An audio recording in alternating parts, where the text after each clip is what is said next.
வணக்கம். உலக புகழ்பெற்ற தேசிய நெல் திருவிழா, இதுக்கு சின்ன சான்று போகுது. இப்போ வந்த குழந்தைங்க இருக்கிற நெல் பேரப்பூரா சொல்லிட்டாங்க.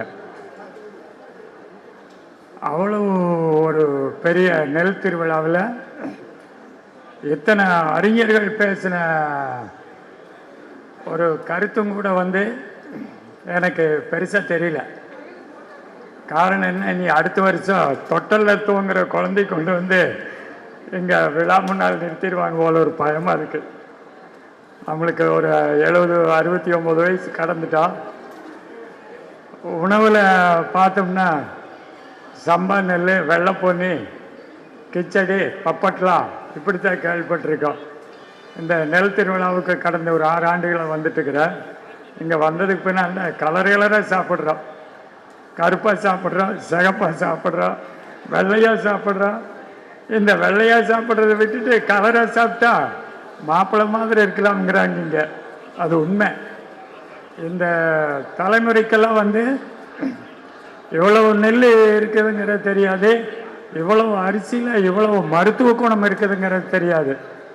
ஏதோ இந்த மாமேதைகள் நெல் ஜெயராமன் நம்மளுக்கெல்லாம் நம்ம காலத்தில், அதாவது அழிந்து போன நெல் 2000 நெல் இருக்குதுன்னு சொல்கிறாங்க. நம்ம இந்தியாவிலேயே ஒரு மாநிலத்தில் ஒரிசாவில் தினமும் ஒரு நெல் இறைவனுக்கு பிரசாதமாக படைச்சு கொடுக்கறதாக சொல்லிட்டு இருக்காங்க. அதில் விட இங்கே அதிகமாக போயிரும் போல் இருக்கு. இந்த குழந்தைங்க சொல்கிற நெல் வகையில் பார்த்தா ரொம்ப ஒரு பிரமிப்பாக இருக்குது, ஒரு பூரிப்பாக இருக்குது.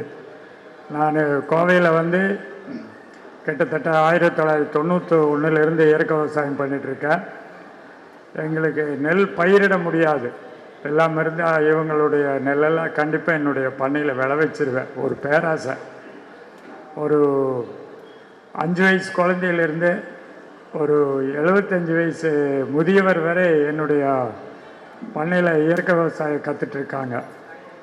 சமீபத்தில் இந்த மாவட்டத்தில் நாகப்பட்டினத்தை சேர்ந்த திரு சத்தியமூர்த்திங்கிறவருடைய ஒரு ஆய்வு எனக்கு கிடைச்சிது, உயிர் கரைசல் அப்படிங்கிறது. இதுக்கு முன்னால் பேசினவங்கெல்லாம் எதுவுமே போடாமல் இயற்கை விவசாயம் பண்ணோன்னாங்க. நாம் இங்கே பூமி பூரா ரசாயனத்தை போட்டு சாகடித்து குற்றுயிராக குயலை உயிராக வச்சிருக்கிறோம். கல் போனது, அந்த மண்ணில் எந்த உயிர்த்தன்மையும் இல்லாத மண்ணை வச்சிருக்கிறோம்.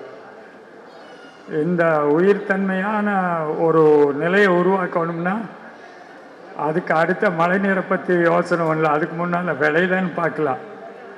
அதுக்கான பயிற்சி ஒரு சின்ன சிம்பிளாக ஒரு விவசாயி ஒரு மாடு இருந்தால் சாணத்தில் கோமியத்தில் கோழி முட்டை 2 வச்சு உடச்சி ஊற்றி 6 நாள் கரைச்சி அது உயிர் கரைச்சலாக இந்த ஊருக்காரர் தான், நாகப்பட்டினத்தை சேர்ந்தவர். ரொம்ப சிறப்பாக அது செஞ்சுருக்காரு.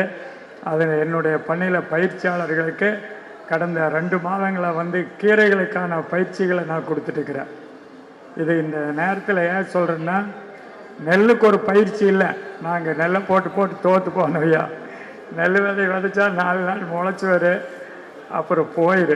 சென்ற ஆண்டு இங்கே நெல் திருவிழாவுக்கு வந்துட்டு போய் 2 முறை இந்த நெல்லை பயிர் பண்ணி தோற்று போய் மறுபடியும் அதை விடக்கூடாதுங்கிற ஒரு பயிற்சிக்காக மறுபடியும் அதை செய்யறதுக்கான சூழல் உருவாக்கிட்டு இருக்கிறோம். அது ஒரு மாப்பிள்ளை ஒருத்தர் செஞ்சு அதனால் அது தூக்கம் வராது. அந்த மாதிரியான சூழல். அந்த மாதிரி இங்கே ஒரு பயிற்சிகளை கண்டிப்பாக வேணும். நெல் திருவிழா மட்டும் பத்தாது, இயற்கை விவசாயத்தை மட்டும் பேசினா பத்தாது. இயற்கை விவசாயி நெல்லில் எப்படி அதை உருவாக்கணுங்கிற ஒரு பயிற்சிகளை இருந்தால், திரு ராஜா அவர்களுக்கு ஒரு சின்ன கோரிக்கை அதை வைக்க போகிறோம். அவர் இந்த நெல்லை மட்டும் சம்மந்த பத்தாது, இனி அடுத்த விவசாயி சேர்த்து சமைக்கிறதுக்கான ஒரு சூழ்நிலை அவருக்கு இருக்கும்னு நினைக்கிறோம். நாங்கள் கோவையில் இயற்கை விவசாயத்துக்கான நிறைய சிரமப்பட்டு ஒரு 2000 பேர்த்துக்கு பயிற்சி கொடுத்துருக்குறோம். ஒரு 8000 பேர் என்னுடைய ஃபார்முக்கு வந்துட்டு போயிருக்காங்க.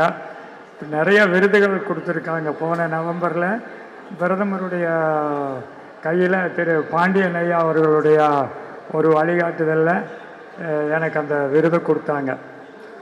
அந்த மாதிரி எல்லா விவசாயிகளுமே வந்து ஒரு நாம் செய்யக்கூடிய உணவுனுடைய சிறப்பை தெரிஞ்சுக்கணும். இவ்வளவு நெல் இருக்குது, இவ்வளவு நெல்லில் அரிசி உருவாக்குறோம், அதில் அத்தனையுமே மருத்துவ குணமுடைய நெல் அரிசி. இந்த உணவுகளை உண்டு இயற்கை முறையில் விளைவிக்கக்கூடிய உணவுகளை நாம் வாங்கி சாப்பிட்டு நம்ம தலைமுறை நல்லா இருக்கணும். அடுத்த தலைமுறை வந்து ஒரு நோய் இல்லாத ஒரு தலைமுறையாக உருவாக்கணும்.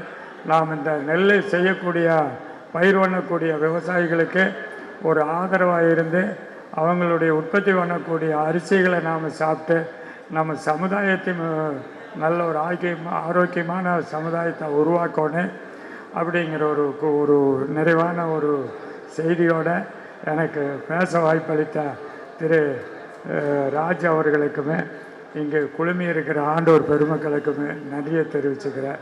நன்றி, வணக்கம்.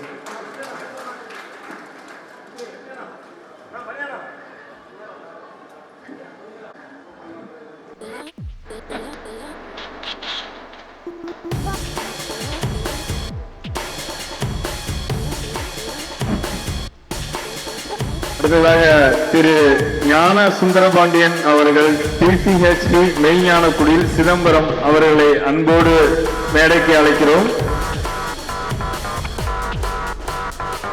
அடுத்ததாக நமது தஞ்சையை சேர்ந்த லிப்டம் வழங்கப்படுகிறது.